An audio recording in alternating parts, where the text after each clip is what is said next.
Listo. Creo que ya está grabando. Sí.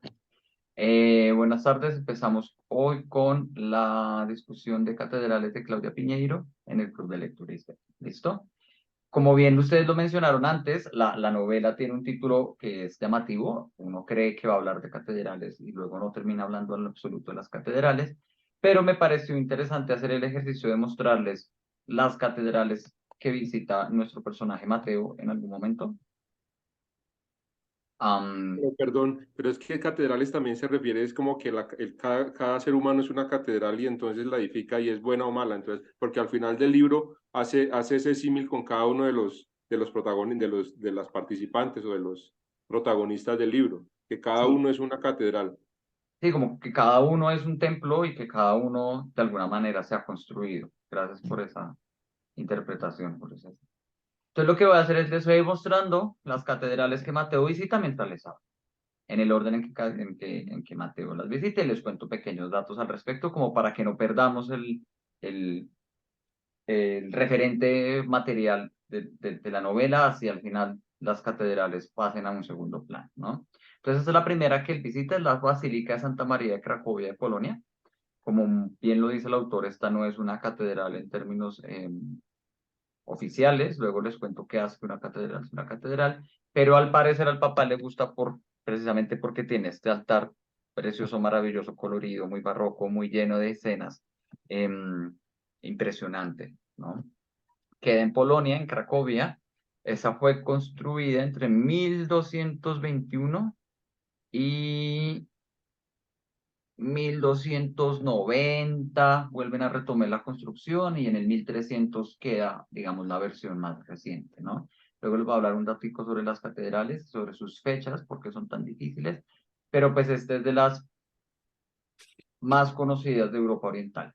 Esto de como de la parte hacia Rusia de Europa, esta es de las más famosas, fue asediada en muchas oportunidades por varios invasores, especialmente turcos y bárbaros, pero se conserva hoy en día y así no sea una catedral, es una gran basílica. Además queda frente a una plaza del mercado, es un edificio supremamente alto, precioso, muy recomendable que algún día van a Polonia. Esa es nuestra autora, Claudia Piñeiro, ella nace en una ciudad de la zona conurbada de Buenos Aires en 1960. Si bien ella lleva mucho tiempo, digamos, en este mundo, su labor de escritora es reciente, es decir, es de 20 años para acá o de 15 años para acá. Ella estudió contaduría pública como Isbelia, pues Belia, como Rubiela, perdón. Y luego se volvió escritora. Según cuenta ella, según leí en alguna entrevista que hizo, Claudia quería estudiar sociología en los 70s, pero en esa época estaban en una de las tantas dictaduras en Argentina y el gobierno tenía un control y tenía una mirada muy, muy vigilante sobre ciertas carreras que consideraba peligrosas o sospechosas para el gobierno. Entre ellas, sociología, precisamente por ser una carrera que siempre se ha asociado, digamos, al pensamiento de izquierdas y que siempre ha tenido una postura crítica frente a muchas formas del gobierno. Entonces Claudia no pudo entrar a hacer eso, a estudiar sociología y entró a estudiar contaduría y fue contadora por muchos años.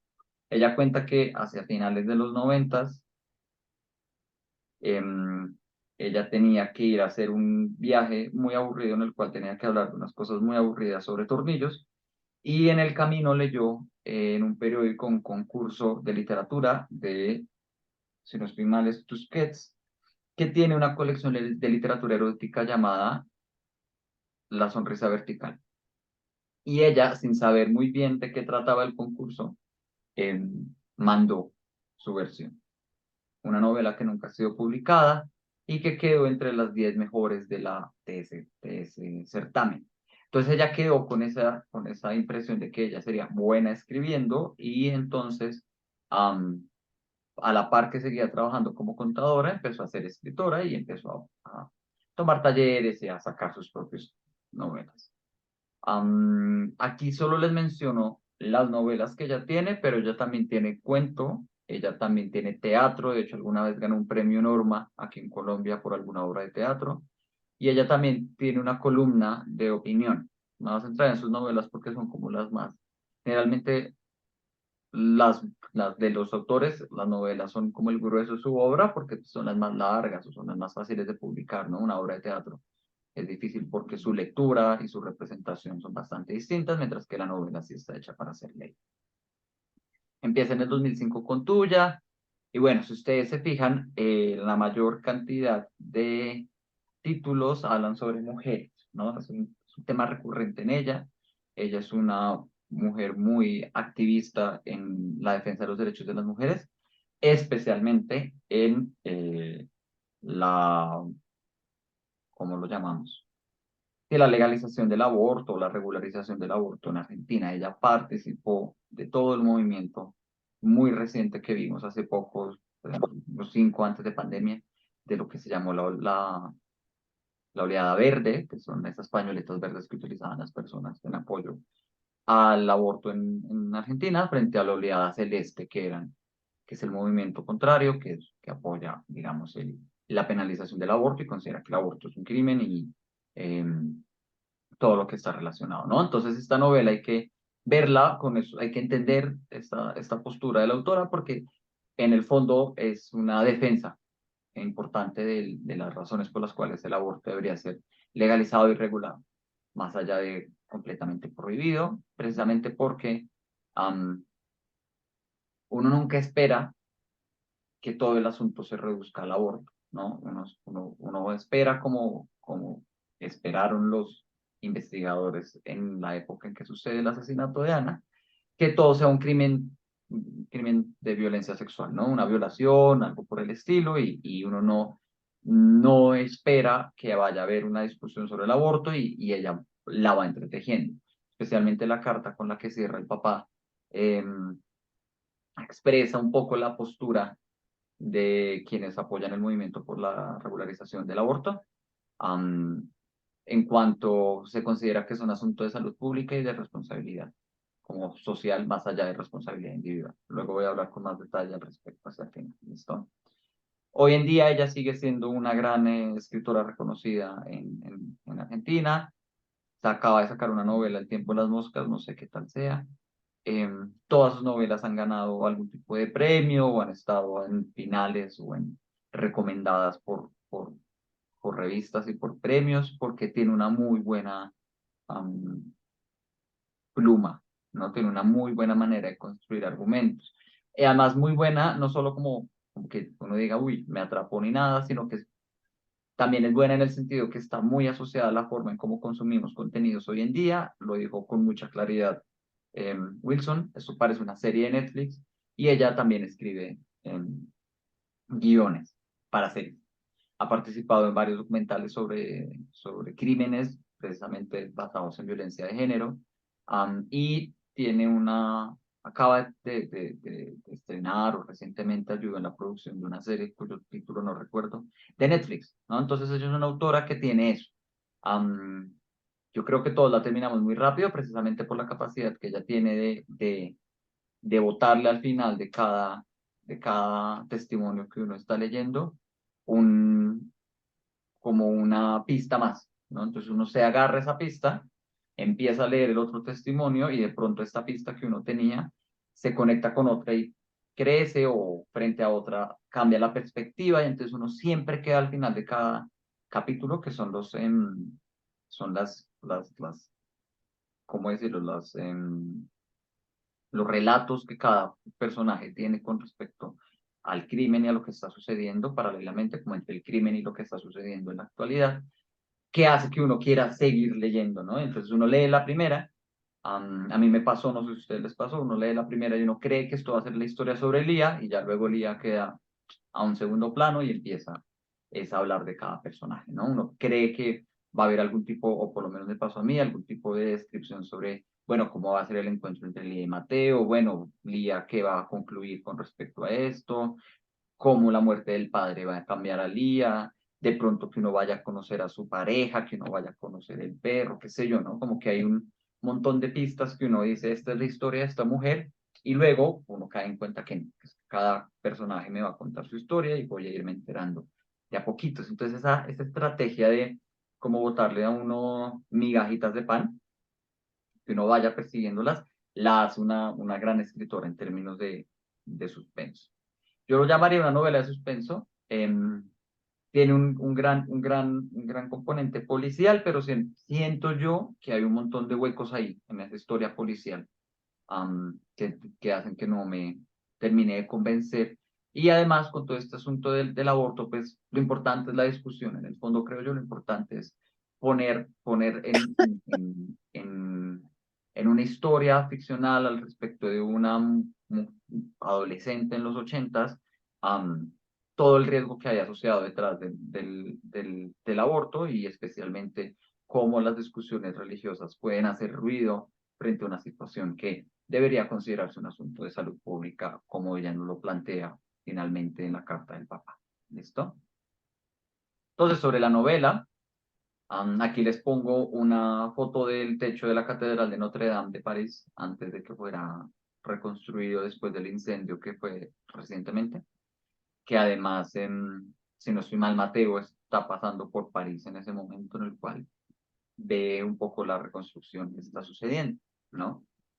Entonces, es una novela narrada a múltiples voces, son 6 voces o 7 si uno cuenta la carta del papá hacia el final. Yo solo cuento las 6 porque siento que la carta es como un epílogo y como para cerrar, ¿no? Queremos saber cuál es el asesino, ya entendemos, ya la esposa, pues ya Carmen, la hermana, la esposa del mayor responsable, termina aceptando su responsabilidad en lo que es la disposición del cuerpo.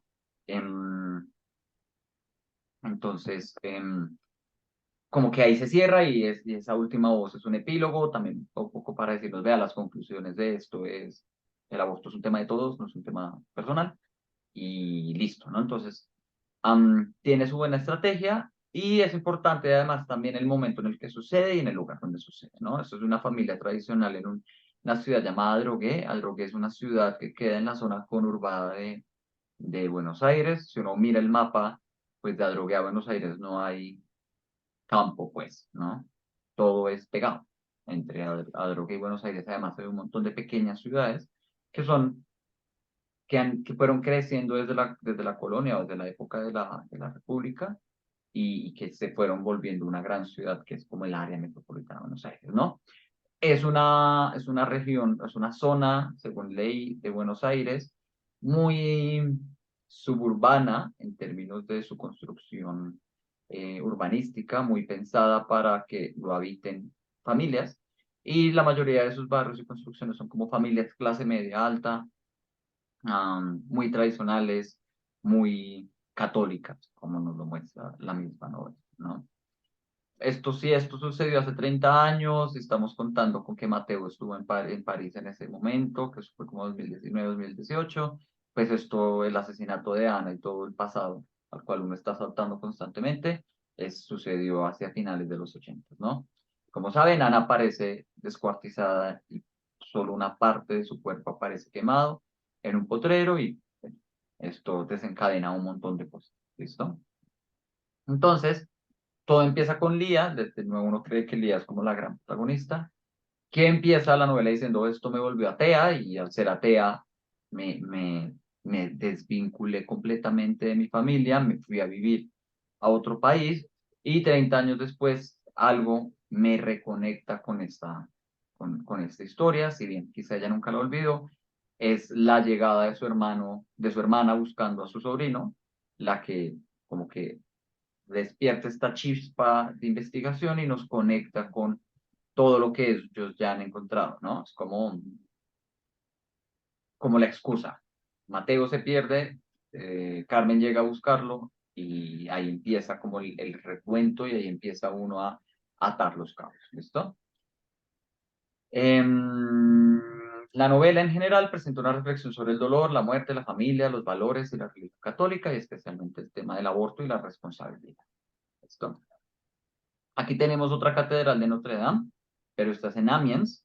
Recuerden que Notre Dame traduce Nuestra Señora y entonces pues, cada catedral tiene una señora distinta, como aquí Nuestra Señora de las Lajas, o no me acuerdo qué otras catedrales tienen ese nombre, ¿no?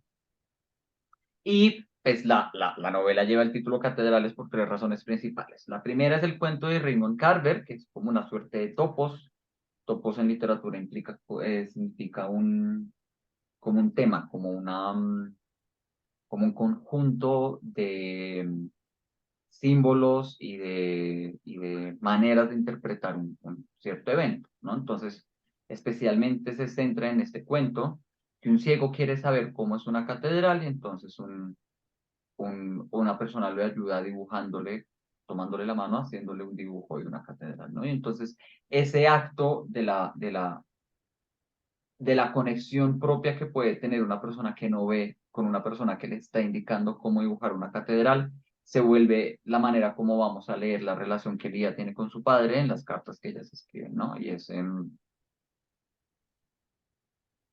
como que ambos están tratando de hacer ese ejercicio a la distancia, ambos en alguna manera pueden pensarse que son que fungen la función del invidente y ambos también la función del que está dibujando, de están ciegos frente a este suceso tan doloroso y lo que ellos tratan a través de su escritura es como de lograr delinear qué fue lo que pasó, ¿no? Lograr darle forma, ayudándose entre ellos para tratar de ver qué fue lo que sucedió, así no se pueda realmente ver, así ninguno de los dos pueda concluir que lo que ocurrió fue detalladamente esto, es tratar entre los dos de construir una versión que les ayude a vivir en paz con ese crimen tan atroz, ¿listo?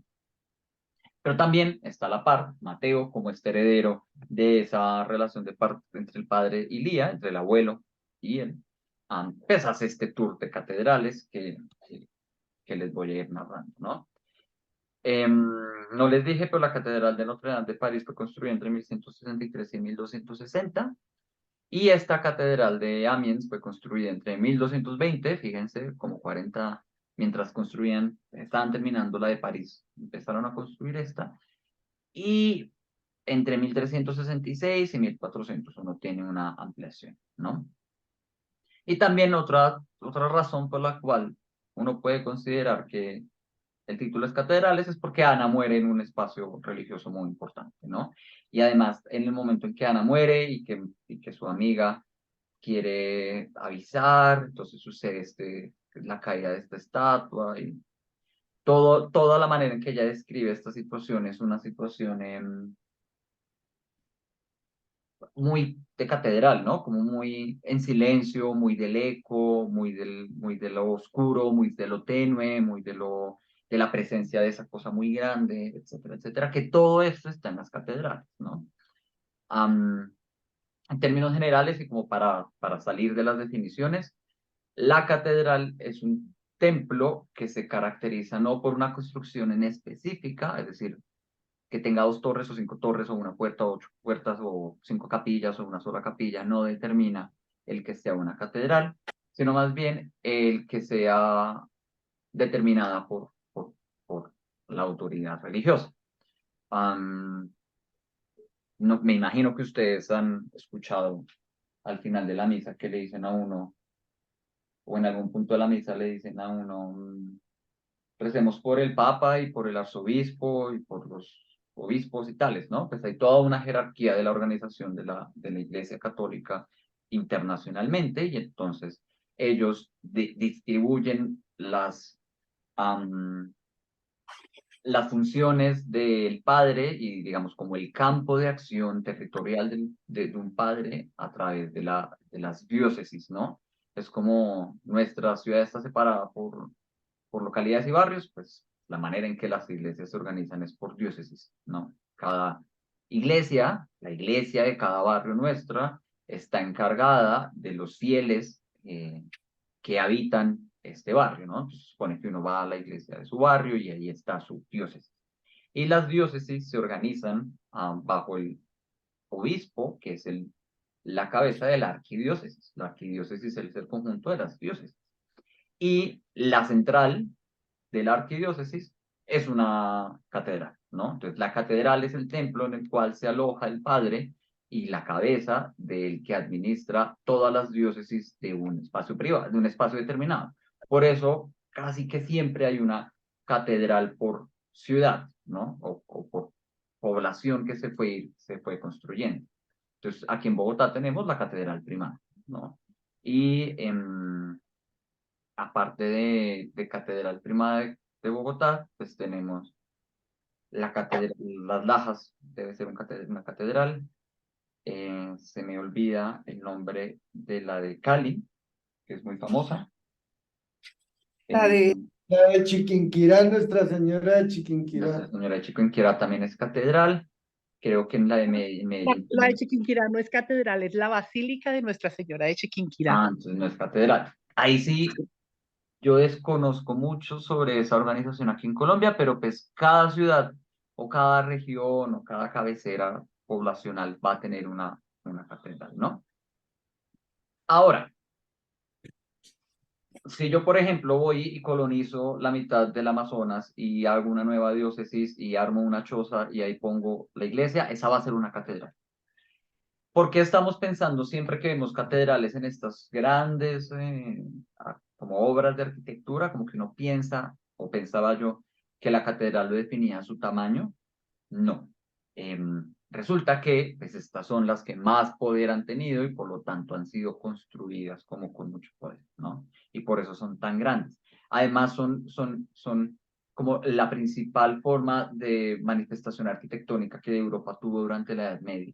Los castillos y las catedrales son en los que se invirtió la mayor cantidad de dinero, de ingeniería, de pensamiento, de recursos a la hora de alojar algo porque pues eran los principales edificios con los cuales se organizaba la sociedad en la época medieval, ¿no? El castillo donde estaba el poder, digamos, civil y la iglesia donde está el poder religioso. La mayoría de catedrales que vamos a ver acá además responden a una forma a un tipo de arte, a una corriente artística que es el gótico. No toda catedral es gótica y no toda catedral, creo que ninguna catedral es exclusivamente gótica. Nosotros tenemos una iglesia neogótica que sí es exclusivamente neogótica, que es Lourdes, pero al ser nosotros este tipo de construcciones como tan posteriores, como de la colonia y posterior, como ya del siglo XVIII, siglo XIX, pues ya nos llegan estas corrientes de artísticas ya cerradas, pues, ¿no? Como ya, vean, una catedral gótica o neogótica tiene sus elementos. Estas catedrales europeas, todas las que visité y todas las que les voy a mostrar, fueron construidas en un largo periodo de tiempo, de modo que sus manifestaciones artísticas y arquitectónicas responden a distintos momentos de su construcción. Es decir, si bien la mayoría son góticas, tienen otros estilos, ¿no? Las más viejas tienen un estilo que se llama románico, las más nuevas se les mete un estilo que se llama barroco. En términos generales, no soy arquitecto, pero esto es una cosa que yo no sé por qué se enseña en el colegio. Yo todavía nunca me he logrado entender por qué uno enseña en el colegio la diferencia entre el romano, gótico y barroco, como que es un tema muy común, si bien es interesante, yo no creo que sea muy básico como para la enseñanza de un niño. Está en la tecnología disponible para la construcción del templo, ¿no?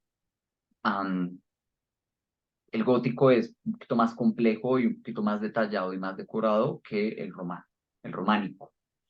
Las catedrales tienen como objetivo arquitectónico, además de pues, alojar el lugar donde está el arzobispo y como ser la cabeza y un edificio muy importante para la administración de una ciudad medieval especialmente, y además ser el principal punto de reunión. La mayoría están frente a una plaza que generalmente era la plaza de mercado, entonces era como el gran centro de reunión social para su época.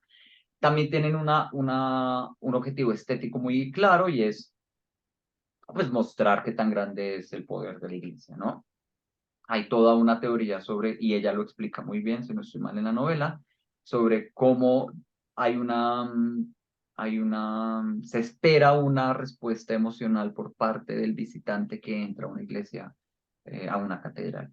Básicamente, lo que uno debería sentir o para lo que está diseñado el espacio arquitectónico es para que uno se sobrecoja, ¿no? Como para que uno diga, híjole.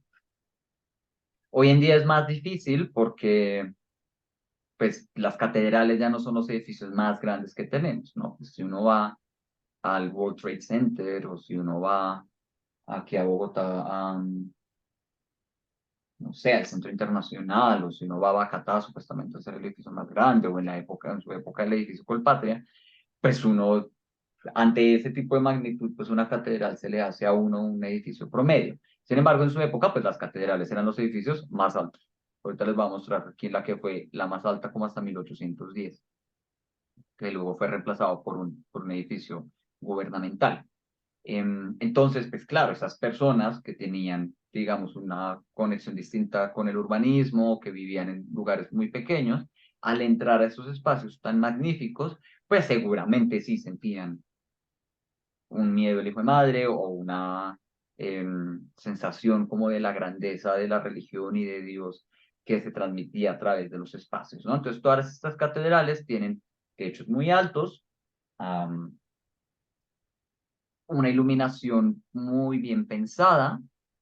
Fíjense que además son construidas en épocas en las cuales no existe la luz eléctrica, entonces toda la iluminación es de vela y de ventana, la luz natural, y de noche la luz de vela.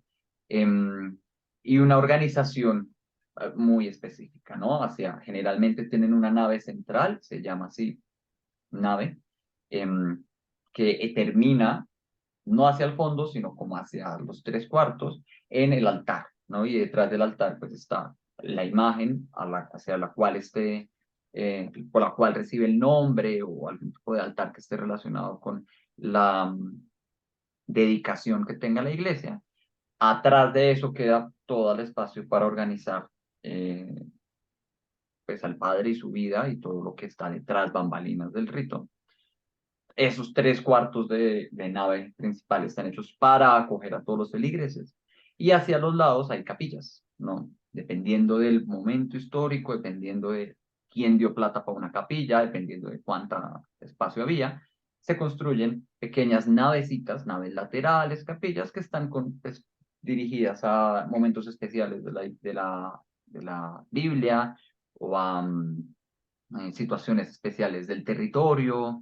¿Sí? Entonces, si por ejemplo ahí murió un santo, pues probablemente una capilla va a tener ahí el cuerpo del santo, o si hay una conmemoración, algún evento especial de la Virgen o algún milagro determinado, pues ahí entra a ver como algún tipo de representación al respecto, ¿no? Entonces está pensada como un gran lugar en el cual yo voy y aprendo. Además, ¿no? Tienen también una función pedagógica. La gente en la Edad Media no leía mucho, la alfabetización era muy baja, y además antes de la Contrarreforma, que ya hemos discutido varias veces, pues ni siquiera tenían acceso a la Biblia. Entonces, pues uno iba y aprendía. Están todas las imágenes, no sé si ustedes se han fijado, yo desde chiquito siempre me ha gustado eso de las iglesias, ver el Via Crucis. El Via Crucis siempre está explicado en las 12 paradas que tiene Cristo durante su Via Crucis, están siempre representadas en una iglesia. Entonces pues uno va y aprende, ¿no? Es como una gran galería, es una mezcla entre galería, museo, escuela. Sí, es de las primeras grandes, las catedrales son de los primeros grandes edificios multifuncionales, ¿no? Entonces por eso son tan importantes y por eso tienen esta centralidad en la construcción y en la organización de la ciudad medieval y de la representación del poder que tenían los reinos, ¿no? Los reinos más ricos o los reinos más poderosos generalmente son los que tienen las catedrales más bonitas, o las más majestuosas, o las más impresionantes. El estilo gótico, que es el que vamos a ver por aquí, se caracteriza especialmente por este tipo de entradas.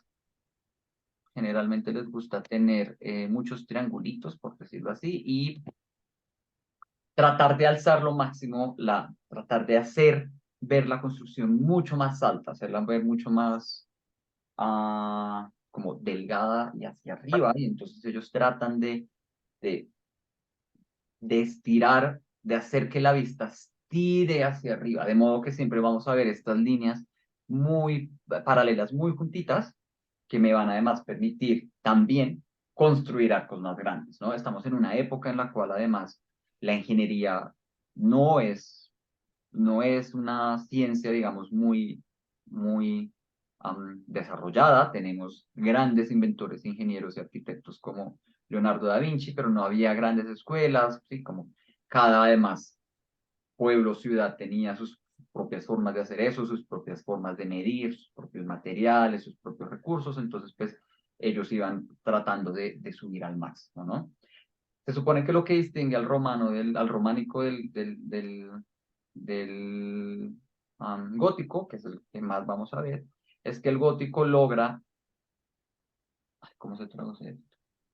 Contrafuertes. El gótico logra lo que el románico no puede y es que el edificio sea mucho más alto poniendo contrafuertes. Piensen en, si han ido a Lourdes, piensen que cuando uno ve el de Lourdes atrás, ve que le salen como unos arquitos por fuera, ¿no? Que están pegados a toda la nave. Y eso es lo que permite que estas iglesias sean tan altas porque todo el peso se va hacia los lados y se mantiene el edificio bastante alto.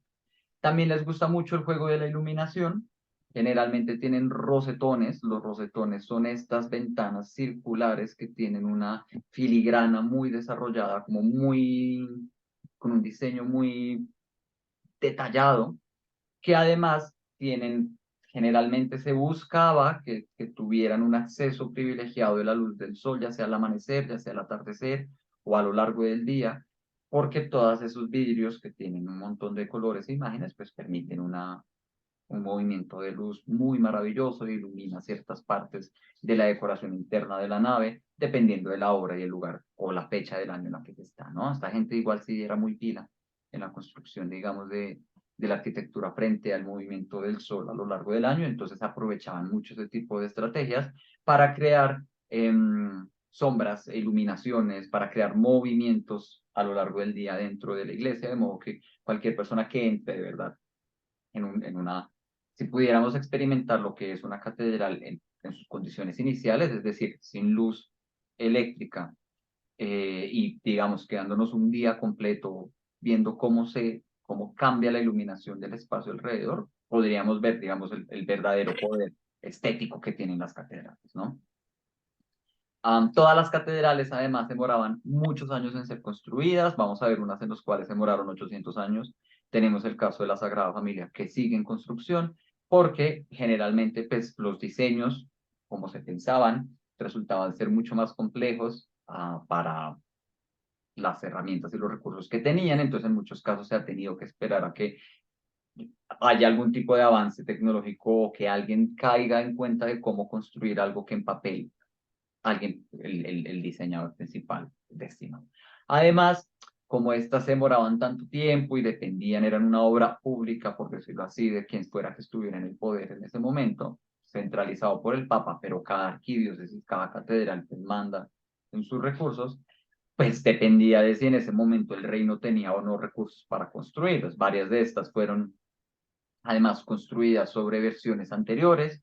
Se llegaba, se construía cualquier chocita, cualquier casita, había alguna invasión, la quemaban, o había así, los dominaban por 50, 60 años, luego ellos pues, lograban otra vez ser independientes de cualquiera que fuera que los estuviera invadiendo, ya fueran turcos, bárbaros o los reinos colindantes, y entonces pues decían, construyamos otro, aprovechemos que ahí había una puerta y entonces por eso tienen a veces tantas mezclas de estilos, por eso nunca es muy difícil verlas que sean simétricas, aunque vamos a ver casos en los que sí, porque pues el material que había para este pedazo es muy distinto al que había disponible para este, o en el momento en que se hizo una torre se contaba con mejor tecnología para construir la otra, etc.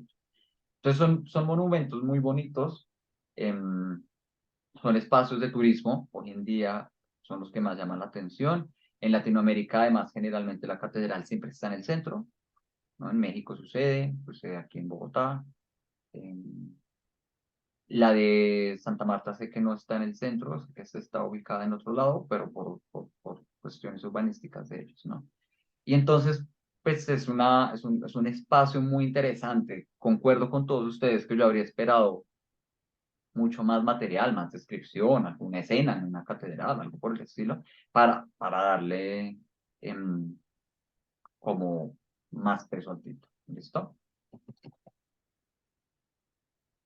¿Qué voy a hacer ahora? Fíjense que en esta novela el contexto histórico es irrelevante o lo que nosotros podemos pensar de contexto histórico es, o lo que yo les podría decir, es muy poco.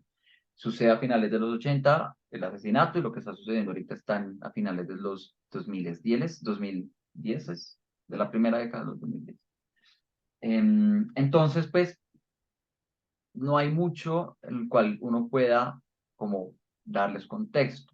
Entonces, lo que voy a hacer en esta oportunidad es aprovechar la manera en que la autora me está construyendo la novela para pensar qué representa cada personaje, qué me está trayendo cada personaje a esta reflexión. El crimen es uno, y ya desde el principio lo sabemos.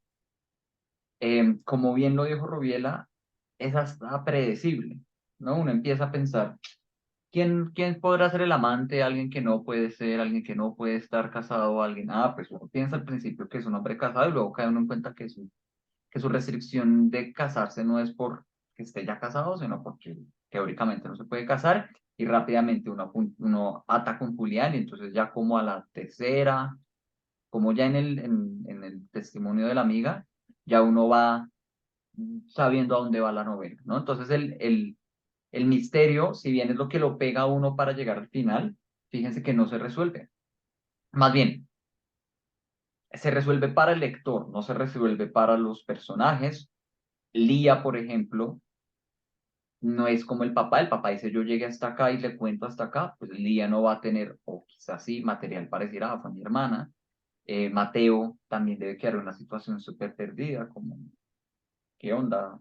Mis papás, ¿qué tanta responsabilidad tienen? Marcela pues nunca se va a acordar.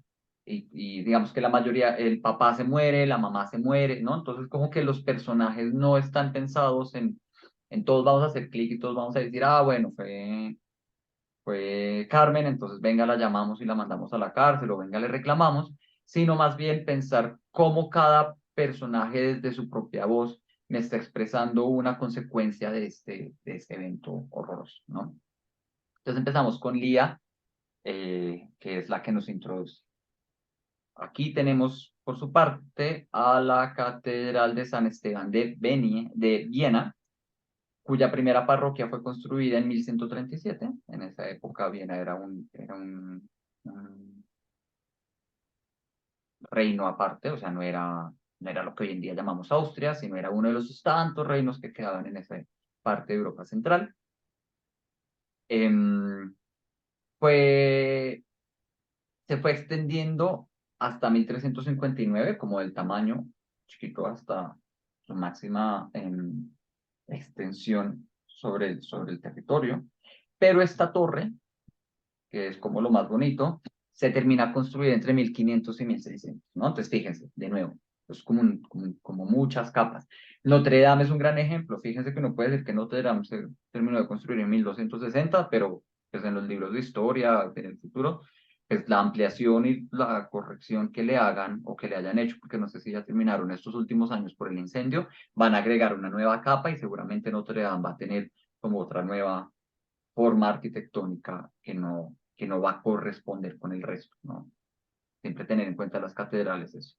Nunca están, o por lo menos las europeas medievales, siguen en construcción, muchas de esas.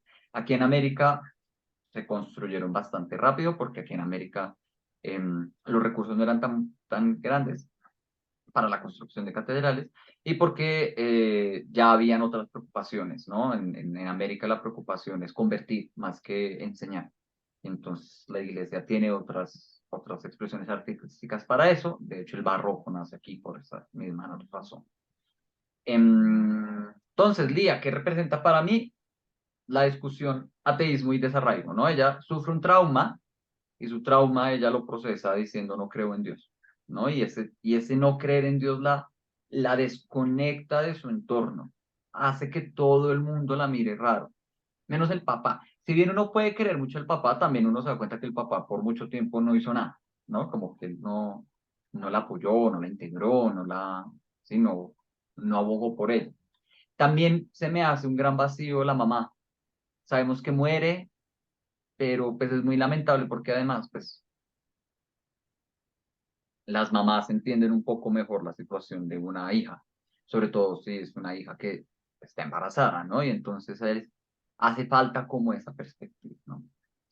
No sabemos la mamá cómo se conecta con Lía después de esto, No, no no, sabemos pero si es que la mamá era la figura más religiosa del libro.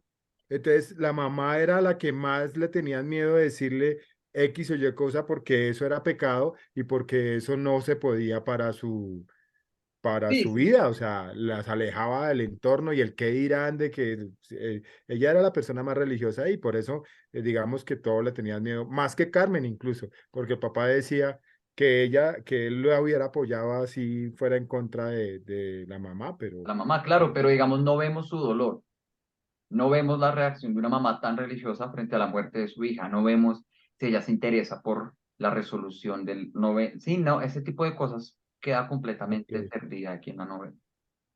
Y tampoco Lía habla mucho de ella, pues sí, es mi mamá muy religiosa, pero bueno, ¿qué más? Lía se centra en su papá, ¿listo? Entonces ella profesa ese ateísmo y eso la desarraiga, le quita las raíces que ella tiene con la familia, ella se desconecta muy fuerte. Yo a veces pensaba, ¿será que uno puede desconectarse así? Pues sí, ¿no? Mucha gente lo ha hecho. Tanto así que no se entera de la muerte del papá, establece estas normas muy estrictas, ¿no? Si bien Lía, pues, sufrió como el resto del trauma, pues la manera en que ella procesa el trauma es blindarse y separarse completamente de esa relación que ella la tiene. Todo pensado desde el catolicismo. Lo que me hace ser parte de esta familia es ser católica. Cuando dejo de ser católica, dejo de ser parte de esta familia. Y pues ese disonancia, el germen de su ateísmo está precisamente en ese evento. Y es cómo es posible que a mi hermana la hayan matado en esas condiciones. Como que Dios permite ese tipo de cosas, ¿no? Y nos lanza preguntas. Les voy a hacer preguntas como muy al aire, que creo que son las que a mí me siguen repitiéndoseme en la cabeza después de la lectura de esta novela. Y es, ¿cómo se puede ser ateo? Como realmente es una pregunta que se ha hecho la filosofía, ¿cómo es? Uno puede decir que uno es ateo, pero realmente, como lo decía Marta, en- especialmente después de una crianza católica, se puede dejar de creer. A mí me pasa, digamos que yo hoy en día puedo decir que soy un ateo profeso, así como que yo realmente, mi relación con la religión nunca ha sido fuerte y la educación que he recibido y el contexto sociocultural en el que he crecido me han facilitado la vida de no creer en Dios. Digamos, si yo no creo en Dios o si yo no profeso ningún tipo de religión, no veo reducidas mis recursos o mi acceso a derechos ni nada. A Lía en los 80 sí le pasó. Una mujer en ese tipo de contexto diciendo soy atea, le genera ese rechazo de su familia. Y aún así, por ejemplo, ante una misa, aquí en el parque de mi casa hacen misa todos los domingos a las 11 de la mañana, pues todos los domingos la escucho. Mi cerebro automáticamente, por ejemplo, se sabe los ritos, se sabe todas las consagraciones, se sabe el orden de la misa. Y además yo siempre fui desde chiquito muy atento a la lectura del Evangelio, porque siempre se me dijo que era la parte importante, entonces le paraba bolas.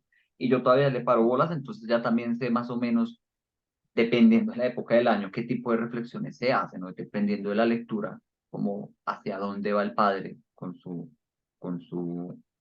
sermón después del Evangelio. Y entonces eso me arroja la pregunta, ¿cómo hay una parte de mí, digamos, una parte además en la cual me formé y no fui consciente, y de todos los que crecimos en contextos religiosos, especialmente católicos, que hoy en día uno no dice qué tanto lo puedo desvincular de mi formación? Uno siempre puede argumentar que es costumbre, pero pues uno nunca sabe realmente, ¿no? A la hora de la hora, cuando uno se enfrenta en la intimidad ante como la grandiosidad de la existencia, o ante la muerte, o ante un evento traumático, uno nunca realmente sabe uno cómo vaya a reaccionar, a qué le vaya a pedir algún tipo de responsabilidad, a qué le vaya a pedir algún tipo de ayuda, en qué se va a apoyar, ¿no? Entonces, una pregunta que a mí me deja la novela es, se puede ser realmente ateo y además qué otras formas de ateísmo hay, ¿no? No puede ser ateo porque nunca le enseñaron a ser católico, pero cuando uno es ateo, digamos,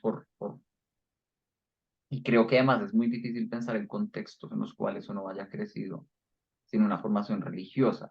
Tocaría irse como a China y a Japón, que ellos sí tienen tradiciones espirituales ateas, o sea, como sistemas de valores que no están basados en la existencia de un Dios, pero este lado de nuestra tradición es muy difícil pensar contextos en los cuales se crezca sin religión. Yo creo que hasta ahorita hay generaciones de niños o muy recientes, de ya adolescentes que crecieron en contextos en los cuales la religión no es una parte fundamental de la familia. Pero Pero a yo, por pesar de ejemplo, eso, dime, Will. el ateo, para mí el ateo termina creyendo en el momento de dificultad. Mm, Uno, aquí en el entorno de nosotros, ¿no? En el entorno de nosotros, de una forma u otra, hemos sido llevados por la religión y en el momento de dificultad uno, ay, gracias a Dios, mm. termina uno haciendo o pidiendo o rogando o creyendo en algo, o sea que termina uno siendo un ateo creyente. Claro, porque además uno asiste a un montón de ritos, quizá no en uno, pero en el entorno de uno que lo determina, que son relacionados con la religión, ¿no? Más allá de Semana Santa y Navidad, aunque sí es importante pensar cómo nuestra concepción de año está pensada alrededor de eventos religiosos, también el asunto de los nacimientos y las muertes, ¿no? Cada vez que nace alguien y cada vez que muere alguien, hay algún tipo de rito, ahí hay una relación como con la divinidad. Entonces, pues sí, es una pregunta válida. Se puede ser, especialmente si uno es ateo por resistencia, por reacción, ¿no? Como, "Hey, si esto no le hubiera pasado, Lía sería atea y cosas por el estilo, ¿no?" Y otra pregunta que me gusta mucho es como, ¿qué se pierde del ateo? Yo digamos que me considero ateo. ¿Qué me pierdo? ¿Cuál es mi diferencia, digamos, en mi vida privada, en mi intimidad, en mi tránsito, en la manera en cómo me Los relaciono? regalos de Navidad.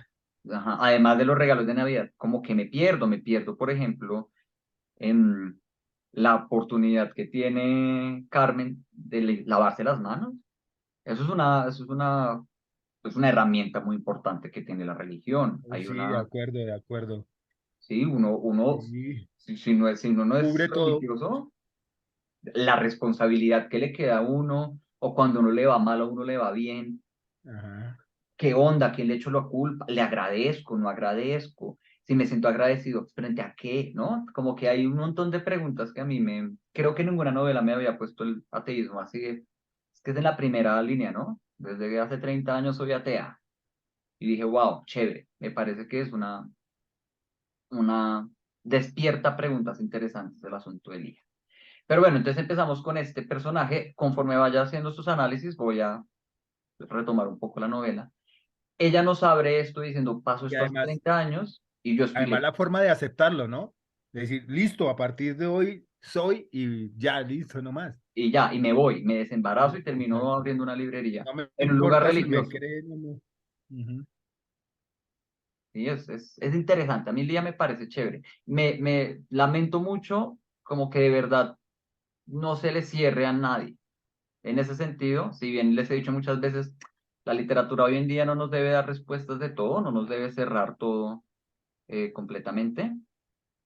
em, pues uno sí queda con esa necesidad un poco, como, hey, me vendiste un personaje complejo emocionalmente, con el cual me comprometí, dame un cierre, por favor. Así como, cuéntame qué Y pasó. es que ese es el tema de este libro, ¿no?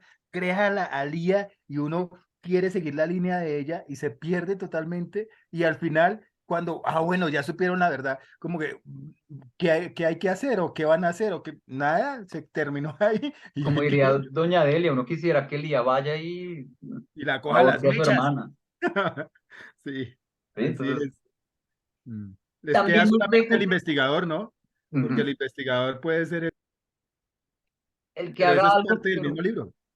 pero Eso es sí, ni idea, ni idea. Ahí sí nos queda, ahí sí nos exacto. toca completar a nosotros. A nosotros totalmente, esa es la Otra parte del cosa libro. que queda en el aire con respecto al ateísmo y con Lía y la forma en que el libro nos lo pone es,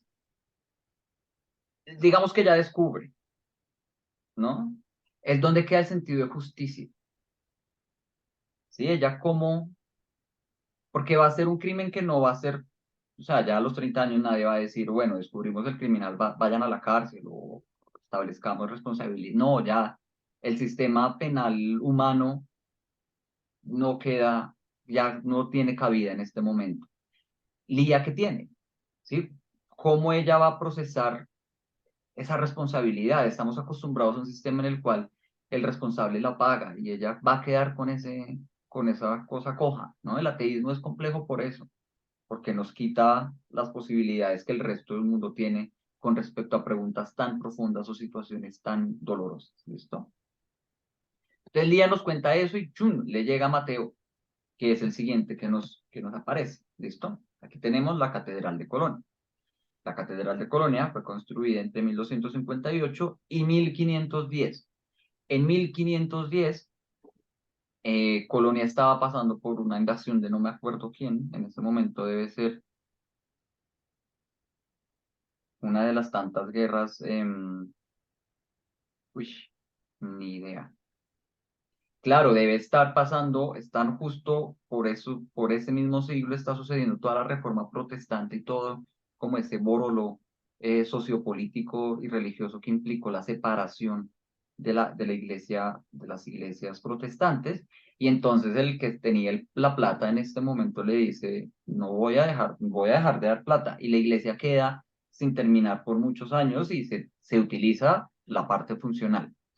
Y ya cuando en el siglo XIX, después de las guerras napoleónicas, después de como todo el desorden de la Revolución Francesa, y cuando se empieza a pensar como en un proyecto de construir un país llamado Alemania, que es un montón de reinos que hablan alemán, pero que no tienen una sola cabeza que los una, uno de estos grandes pensadores dice, la arquitectura es una de nuestras cosas bonitas, ¿no? Algo que nos hace como pueblo es precisamente estas catedrales que tienen un estilo gótico, pero muy alemán, muy propio de nuestra, son más limpias un poco en cuanto a adornos, por ejemplo, si se fijan, no son tan adornadas de ventanas ni nada, sino que son mucho más concentradas en esas líneas verticales hacia arriba y en construir grandes techos. Entre más cerca esté la iglesia de Dios, más grandes, ¿no? Y entonces, en 1810 empiezan la terminan, ¿no? Entonces, esta sí se demoró sus 600 años en ser construida completamente. ¿Listo? Tenemos ahora a Mateo, ¿no? Entonces Mateo es el que nunca estuvo o sea, él es el personaje externo, él no estuvo, él no conoció a Ana, él no vivió el suceso de su familia, sin embargo es el que sufre una de las principales consecuencias, es haber crecido en un entorno estricto, frente a una Lía que es completamente atea y como que no quiere tener nada que ver con esto. Tenemos inmediatamente después un personaje que es todo lo contrario, un personaje que creció en un entorno en el cual debía tener todas las herramientas para ser católico.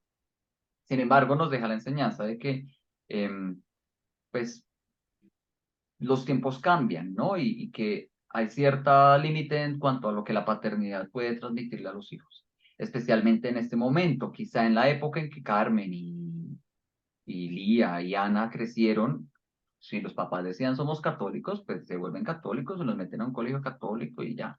Pero hoy en día las situaciones han cambiado, el acceso a información que tenemos ha cambiado, las estructuras en las cuales organizamos el poder en la sociedad han cambiado un montón y el poder de la iglesia cada vez es mucho más limitado, mucho más restringido. La gente es mucho más libre de elegir. Entonces, pues Mateo nos hace preguntarnos cómo es posible ser un fanático religioso como se podía hacer antes, especialmente si uno crece en un entorno en el cual supuestamente debería estar hecho para terminar siendo un gran fanático religioso o una persona estrictamente, que sigue estrictamente la religión, y él eso le genera un escape, ¿no? Desde ahí además uno empieza a ver que los papás de Mateo, especialmente la mamá, tiene algo exagerado, distinto. En ella hay una fuerza especial, hay un nivel de desconexión, digamos, con la empatía del mundo impresionante, ¿no? La mamá lo vigila resto, le tiene todo controlado, quieren que sea padres y cosas por el estilo. Entonces nos pone a preguntar, hey, ¿cómo están creciendo estos niños? ¿Cómo hay que criar a los chinos en todo caso? ¿No? Y si es posible que el catolicismo sea estricto en este mundo hoy en día, ¿no? Al catolicismo le ha tocado evolucionar. Eso sí es una realidad. Y el catolicismo lo ha hecho bastante bien porque se sigue manteniendo como una de las principales religiones. Si no estoy mal, la más grande. Hasta dentro de poco probablemente que ya el Islam siga creciendo, pero sigue siendo la religión más grande del planeta, ¿no? Entonces, cómo hacer un catolicismo de acuerdo con el siglo XXI, ¿no? ¿Cómo hacer un catolicismo que permita la educación de seres ciudadanos responsables, etcétera, etcétera, pero que además cuenten con todos los valores y crean en todo el sistema de creencias y de responsabilidad judicial que hay detrás de la iglesia, ¿no? Mateo es la demostración de que lo estricto y lo aficionado y lo fanático y lo pegado a la norma no va a ser, al menos, ¿no? Va a generar un efecto rebote. Mateo queda un poco hastiado. En él yo veo un adolescente que crece sin un reconocimiento de su individualidad. Los papás son tan fanáticos y como tan pegados a la norma y a lo estricto del católico que desconocen la posibilidad de un hijo salido de eso, ¿no? Y es una gran lección un poco para los padres, es ojo, en la crianza de los niños y de los adolescentes es importante siempre si bien uno como adulto que es el que les pasa la información, los valores, el que los cría y el entorno que uno elige para ellos, los familiares, los amigos que uno ponga, el colegio donde uno lo ponga, pueden generar condiciones para que un niño crezca prefiriendo esto sobre aquello, hay un punto en el cual no hay posibilidad de actuar, ¿no? Son seres libres en todo caso. Y esto puede ser problemático, porque si yo no reconozco eso, voy a terminar criando un niño que no me va a querer, ¿no? Hay como, yo creo que a lo que Carmen le falta es amor, como la capacidad de amar, ¿no? Como que el amor y la manera como ella se relaciona con su entorno modifique esas creencias tan estrictas que tiene.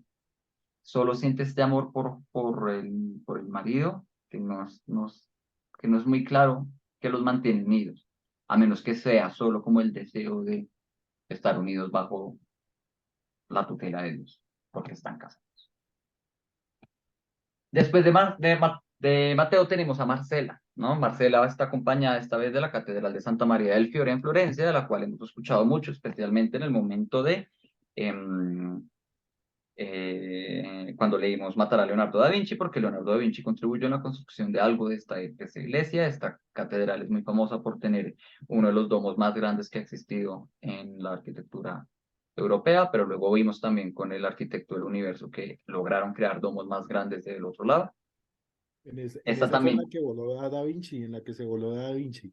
sí, No, desde no, aquí este techito voló da Vinci en la novela que ajá, vimos y sí. cayó como a esta plaza o atrás, ya no me acuerdo. Muy famosa además por su torre, digamos que el domo y la torre son los más importantes. También tiene un estilo gótico, pero este es más viejo, más nuevo, es decir, es más hacia el lado del Renacimiento y del Barroco. Ya no tenemos tantas líneas hacia arriba, fíjense, aún tenemos esos triangulitos y esas cosas muy delgadas, pero ya no estamos subiendo tanto, ¿no? Tiene un énfasis más, por ejemplo, en los techos, especialmente en cómo el domo va a tener la mayor cantidad de protagonismo en la construcción de la iglesia como edificio de su volumetría. ¿Listo? Entonces tenemos a Marcela. Marcela nos hace preguntarnos por el trauma y la memoria, ¿no? Marcela es un personaje muy chévere, especialmente porque le hace a uno creer, la autora, el ejercicio de que uno está leyendo los cuadernitos que ella está llenando y que con eso le está contando a uno la historia, ¿no? Porque si no, no nos podría contar. Sin memoria no hay literatura. Eso es una de las principales conclusiones que uno tiene que sacar de acá. Solo cuando recuerdo yo puedo hablar de una narración, yo solo puedo hablar de la narración del pasado, porque igual, aunque yo narre en el presente, conforme yo voy narrando, eso se va volviendo parte del pasado, entonces toda narración es un registro de lo ocurrido. Entonces, para que el texto escrito y la memoria están siempre muy conectados. Y tenemos a Marcela, que es la que nos puede dar la pista, la que les pudo haber dado la pista hace 30 años, que sufre además súper de malas, un accidente así todo tétrico casi la mata un ángel, ¿no? Una estatua de un ángel. Entonces ella, al quedar, digamos, traumada y al quedar con esta afección mental de la amnesia se me olvidó el nombre, am- Anterógrada. Claudia se acordaba bien, Anterógrada. anterógrada, gracias, doctora. Se aísla, la aíslan, toda la sociedad, desde sus padres, que dicen, ay, bueno, tratemos de ver qué te ocurrió, hasta la familia de Ana, que nunca van y le preguntan, y especialmente la policía, porque todo el mundo considera, bueno, su forma de llevar registro de la existencia no está bien, y por lo tanto su testimonio no es adecuado para esta investigación. Si bien los médicos pudieron haberles dicho muy fácilmente que ella podía recordar todo exactamente bien hasta el momento del accidente, es decir, que todos sus recuerdos previos al accidente habrían sido útiles y habrían sido, digamos, evidencia confiable a la hora de hablar de eso, ¿no? Y entonces, este personaje nos hace preguntarnos como qué es la memoria, cómo se registra, cómo la comparto, cómo mi vida está determinada por aquello que me permite conectarme con el resto.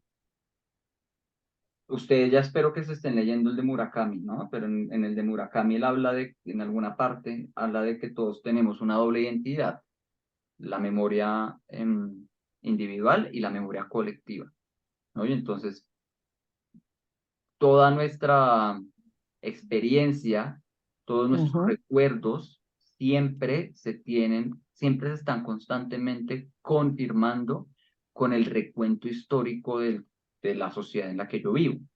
Si yo llego y ya esta noche llamo a mi mamá y le digo, madre, yo me acuerdo que cuando yo era chiquito yo hacía tal cosa, no sé, me gustaba mucho ir a nadar al río, mi mamá me puede, o siempre me gustó el mar, mi mamá me puede decir, Álvaro, pero tú nunca fuiste al mar de chiquito, ¿no?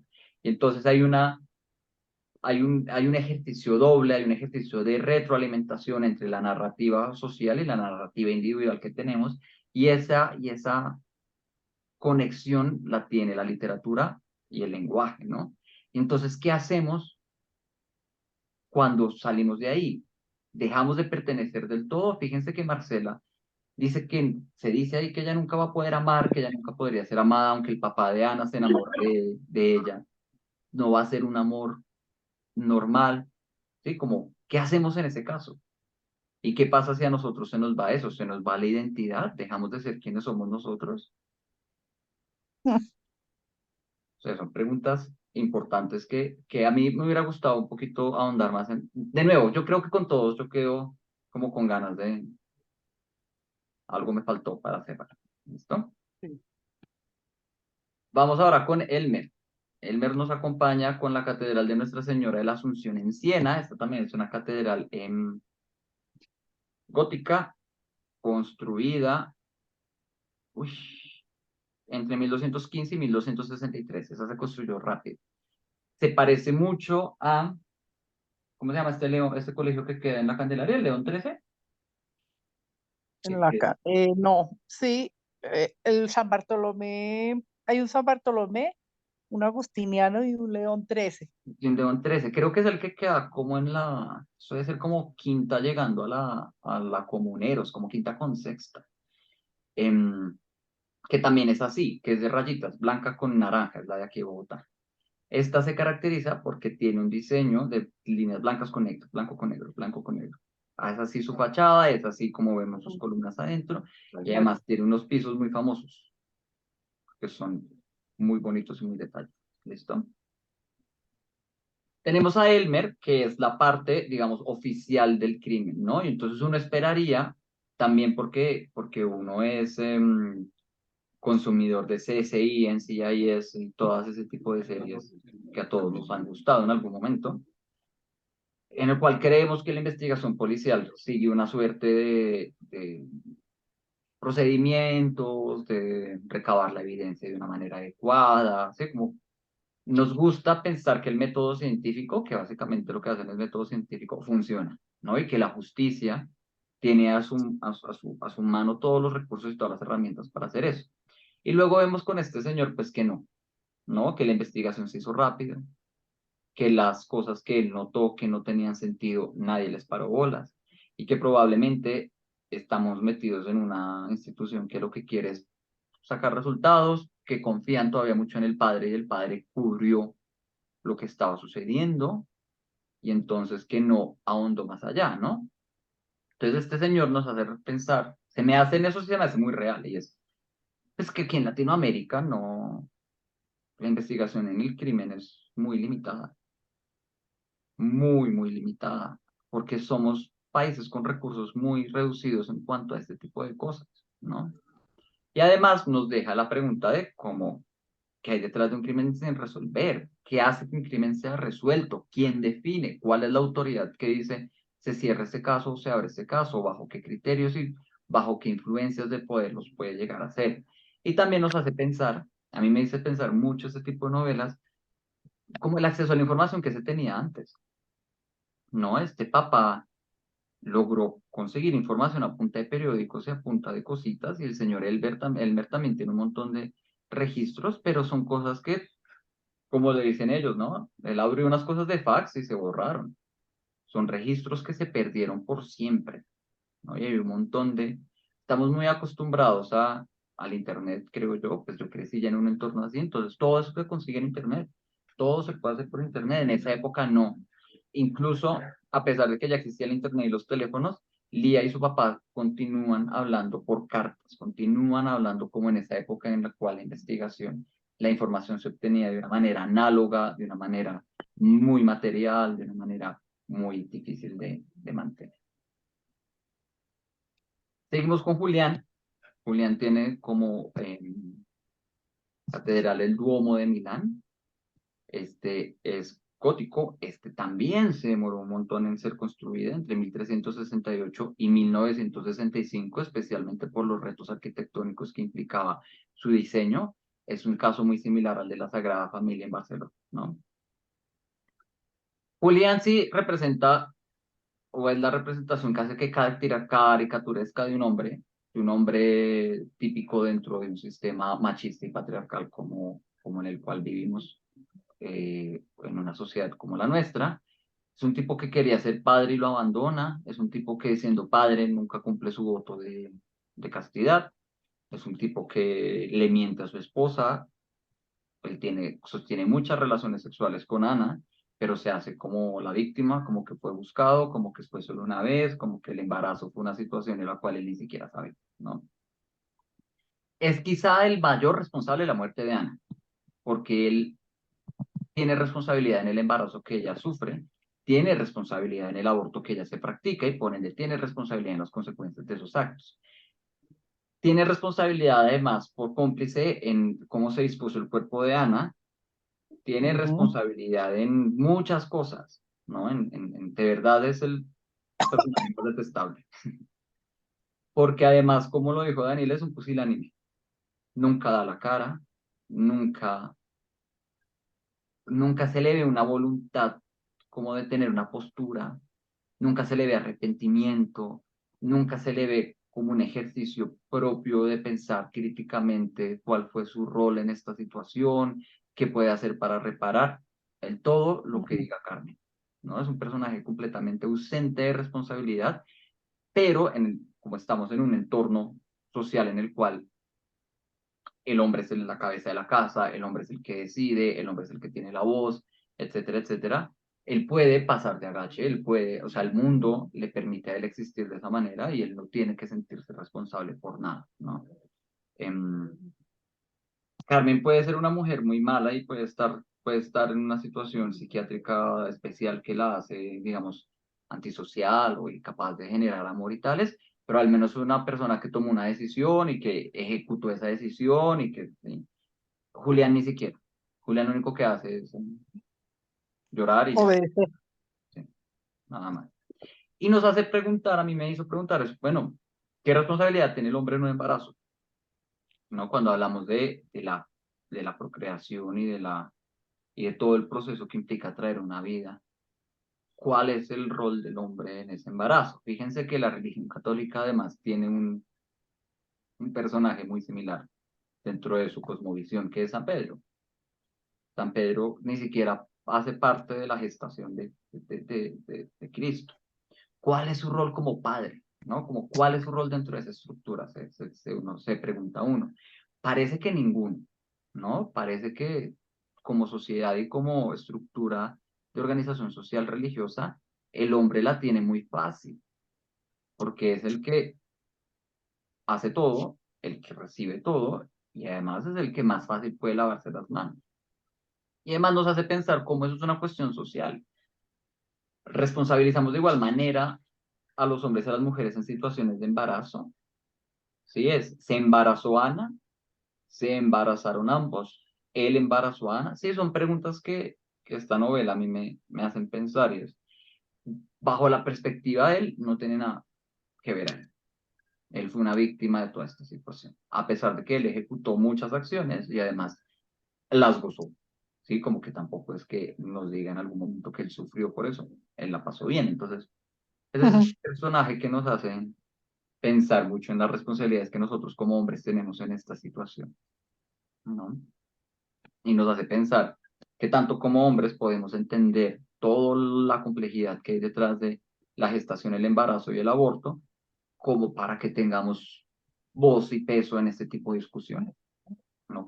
Yo creo que también es una cuña política que hace la autora aquí detrás y es, pues este es un asunto de quienes se embarazan, no de quienes sufren el embarazo en su cuerpo, no de el esposo que está ahí o el que embarazó a la persona, ¿no? Y finalmente, para cerrar, tenemos nuestra Catedral de Santiago de Compostela. Fíjense que hay alguna cosa que hace que los autores hoy en día vean en Santiago de Compostela el mejor lugar para iniciar una novela de misterios. En menos de un año ya hemos leído 2 novelas en las cuales Santiago de Compostela es ese inicio eh, del misterio, es algo que hay que resolver, es algo que genera, ni idea por qué. ¿Listo? Esta catedral fue construida entre 1075 y 1211, aunque ha habido muchas más ampliaciones, como muy bien nos contaba la novela de la ladrona de huesos, ¿no? Y Carmen, pues, representa el otro gran extremo, ¿no? Es este fanatismo, es esta persona casi que uno diría que tiene un problema psiquiátrico porque en ella vemos que hay una falta de humanidad.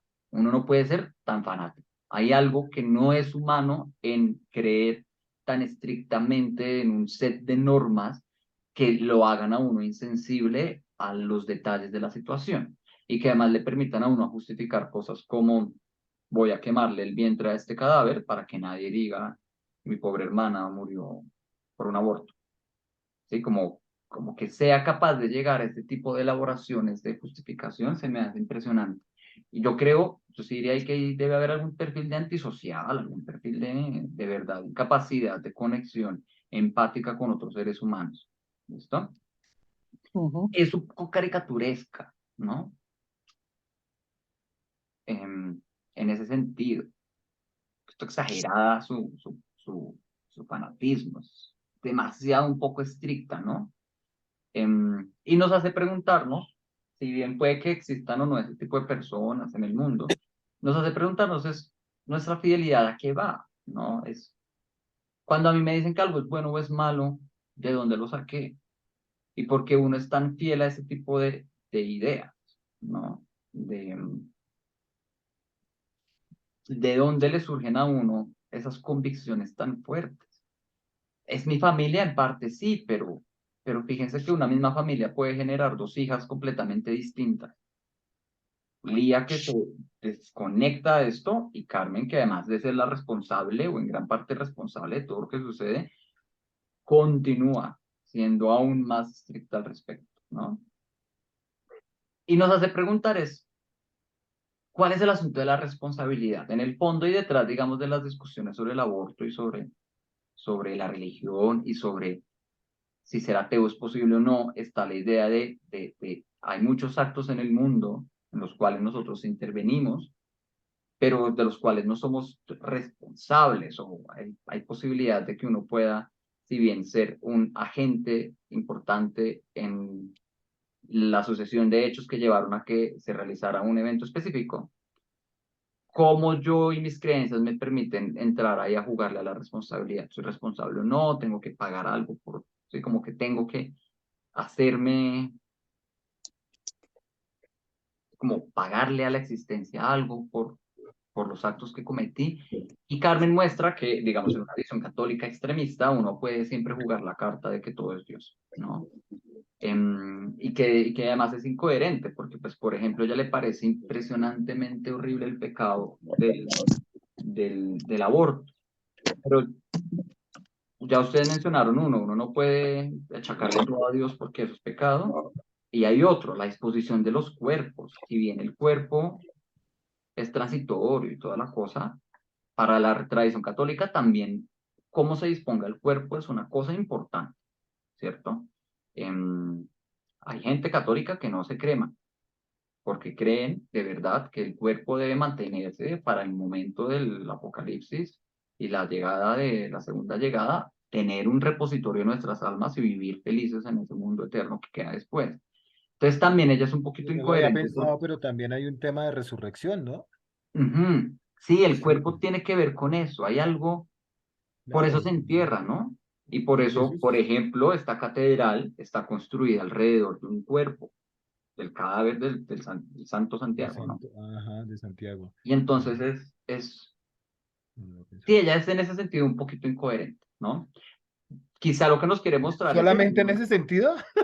Solamente en ese sentido, pero como No. si yo me pego a un sistema de creencias legal, así, un sistema de creencias muy estricto, y no soy sensible a cómo esas normas se traducen en la realidad, la voy a embarrar, ¿no? Como que no se puede. Hay algo inhumano en eso, ¿no? Hay algo, a esa señora le falta algo, le falta, porque no se ve arrepentida, no se ve eh, dubitativa, nunca se le escucha un arrepentimiento por ningún lado, ¿no? Se me hace que estos dos últimos personajes, Julián y Carmen, son los que más se nos venden un poco caricaturescamente, ¿no? Son los que más representan como este lado de la religión como algo malo que hace que las personas no puedan abortar, cosas por el estilo, que también rayan un poco en, también yo quisiera que Carmen y Julián, después de 30 años, se les va el hijo, sí, como toda esta situación, les dé algo de pensar, ¿no? Como, uy, chinda, embarramos un poquito, pero ni siquiera eso. Entonces creo que hay ahí también una duda que me queda en la novela, ¿no? Ah, y también, Carmen además comete un montón de actos, carga cuerpos, sí, como descuartiza, quema y todo. Y también como que se evidente, Sí, Sí, parece. se cerró sí, la lo perdimos hace la poquito. llamada, ¿cierto? Ah, ya, ahí sí, ya. Ahora sí ya llegó. Ush, ¿se desconectó el mío? Sí, el Sí, tuyo. Bueno, entonces voy a iniciar la grabación para cerrar, ¿les parece? Ah, no, ya está grabando, listo, sigue grabando. Ush, qué Yo raro te es. decía que te decía que el padre también, pues ellos siempre encubren y toda la religión, pero, o sea, también una parte caricaturesca, no le diga que van a salir del seminario, no le digan que tal cosa, no, es el que más responsabilidad tuvo, porque en fin, a fines de cuentas, el padre era influyente para que la investigación se cerrara pronto. Rápidamente, sí, sí, hay como un... pues digamos, yo, por ejemplo, ahí, si fuera una persona normal, Marta, ¿yo qué hago? No me caso con ese tipo y le digo, responda usted como sea, me fue infiel siendo novios, ¿cómo será Mm, el matrimonio? Y el cura que tiene que, no aguantó que la niña, en vez de decirle a la china, no, no, no, no, fuera de acá, ¿no? Se dejó llevar, son las caricaturas de la vida real. Y ese cura grande de la iglesia que había que tapar de la vida real en cada parte de la sociedad, no lo vaya a decir todavía, De arreglemos las acuerdo, cosas. totalmente de acuerdo. sí, sí, claro, son representaciones de roles que cumple la gente, pero yo creo que la gente no puede cumplir ese rol toda la vida. Es decir, Carmen no Exacto. quiere ser esa fanática religiosa a 30 años. Sí, hay algo, cortarle la Claro, cabeza a la guardar el secreto hermana. 30 años, no sé, pucha. Sí, hay algo ahí que le hace falta un poquito de... Yo creo que yo quedé con... Es una gran novela, porque Sí, además nos uno hace la falta lee, algo en el libro. uno se la lee además así, de verdad yo me la acabé en una semana. Yo me la acabé en 2 días. Sí, pero uno queda como, bueno. Sí. Y ya para cerrar, ¿listo? Entonces, otros temas de la novela con preguntitas que les dejo, y es que es la familia, por ejemplo, ¿qué nos une? La familia. Es familia aquello que me permite, o sea, yo puedo descuartizar a mi familia. Ah, o, ¿qué hago si mi mamá hizo eso? Si soy Mateo y me entero, ¿qué hago? Es mi mamá, a fin de cuentas, ¿no? Sí. Hay algo ahí en la familia. La familia siempre va a ser un tema de toda la vida, a menos que logremos, digamos, desvincular la función reproductiva como la tenemos como especie, la familia va a ser central, ¿no? El otro, la responsabilidad, y es, ¿quién es el responsable? Fíjense que nos Pero venden dos Álvaro, qué sistemas de... pena, también ahí entra lo que Rudy decía y lo que dice el libro. Hay una parte de la realidad hasta donde somos capaces de tener esa realidad y somos capaces de dar ese pasito para la otra realidad, la que realmente nos va a afectar en todo La de sentido. 1Q84, si ya lo empezaron a leer, ahí está resuelto eso. Ahí están bien conectadas, ¿no? Yo cada vez que pienso en Sí, algo, tienen ahí sus discusiones. sí. La otra es la responsabilidad. Hay dos, digamos que la filosofía ha dicho que hay dos grandes sistemas éticos frente a muchas cosas, pero frente a la responsabilidad y un poco es las buenas acciones y las malas acciones. Yo las realizo ya sea por un factor externo o por un factor interno, ¿no? Hasta la edad, lo que nos hace a nosotros seres modernos es que ya logramos incorporar ese factor interno. Antes era, Dios me dice que es bueno, que es malo, o el placer es lo bueno y lo malo, o la razón es lo bueno y lo malo, ¿no? Como que siempre hay algo externo que esta supuestamente es Carmen. Carmen dice, Dios me perdonó, la pecadora fue mi hermana, ya, está afuera de mí la responsabilidad. La responsabilidad es un proceso por medio del cual yo evalúo casi que con una lista de chequeo una acción y digo cumplió o no cumplió, sumo resto y concluyo, responsable o no responsable. Mientras que el papá nos cierra con una visión de responsabilidad más compleja, que es, digamos, más moderna, y es la responsabilidad es un proceso interno, no hay un set de normas que me digan, si bien yo tengo que mirar al exterior, sino más bien es cómo mi interpretación del mundo y de mis acciones hacen que haya unas consecuencias en el mundo. El papá lo dice, el responsable soy yo, porque nunca hablé del aborto. Si yo hubiera tenido una conversación de educación sexual en mi casa, que es un poco digamos, la consigna política, la propaganda política que hay detrás de la novela, si bien el aborto es un asunto problemático por muchas razones, si tuviéramos una educación sexual completa e integral, el Pero aborto Álvaro, no sería tan común, ¿sí? Ya te doy la palabra, Pilar. El papá dice, fue mi responsabilidad. Así él no haya hecho nada, así él no haya embarazado a nadie, así él no haya descuartizado a nadie, así él no haya estado presente en ningún momento, su misma ausencia para él tiene consecuencias éticas en el mundo. Entonces, fíjense, son dos visiones de responsabilidad distintas. Una me la da el libro y yo sigo o no sigo. La otra es, cada situación depende un poco de mí y yo nunca voy a tener con mucha seguridad de qué tan responsable o no responsable soy de ciertas cosas, ¿no? Ciertamente uno va a terminar apoyando más la del papá, porque somos sujetos que crecimos bajo esa idea. Ya nadie hoy en día dice, ah, no, pues la Biblia dice que está mal esto y entonces no lo hago. ¿Sí? Como que ya tenemos muchas habilidades para pensar, reflexionar, cuestionar, alterar, modificar nuestra acción dependiendo del contexto. Entonces uno termina al final diciendo, pues sí, sí. Pilar, ¿qué ibas a decir? ¿aló? O Claudia, ¿fue Claudia la que iba a hablar? No, que yo decía que el aborto en esa época, no se puede decir que hace 30 años se pudiera decir que eso era así como tan fácil. Hace 30 años, si cada uno nos vamos a esa época, mejor dicho, casi que era de verdad una institución que el aborto era algo pecaminoso. Hoy en día, pues en todas las sociedades lo están como poniendo yo soy el dueño, bueno, poniéndolo como algo normal. Pero en esa época yo no creo que ningún papá hubiera hablado de educación sexual asumiendo el aborto como algo normal. Y eso, Claudia, que acabas de decir, el tema de abordar una charla sexual desde esa época, y no, o sea, es Sí, que incluso ahorita es un tema todavía exacto. Mm, complicado ahorita porque pues es más abierto el tema, como decía Álvaro, pero en ese entonces no se podía hablar no, de sexo y todo era pecado, hasta nombrar sus hasta partes sí, eso no era, se le pasaba a uno por la ajá, cabeza jamás. exactamente. Pero otra es tener la idea del pecado de tener un hijo extramatrimonial. Eso era.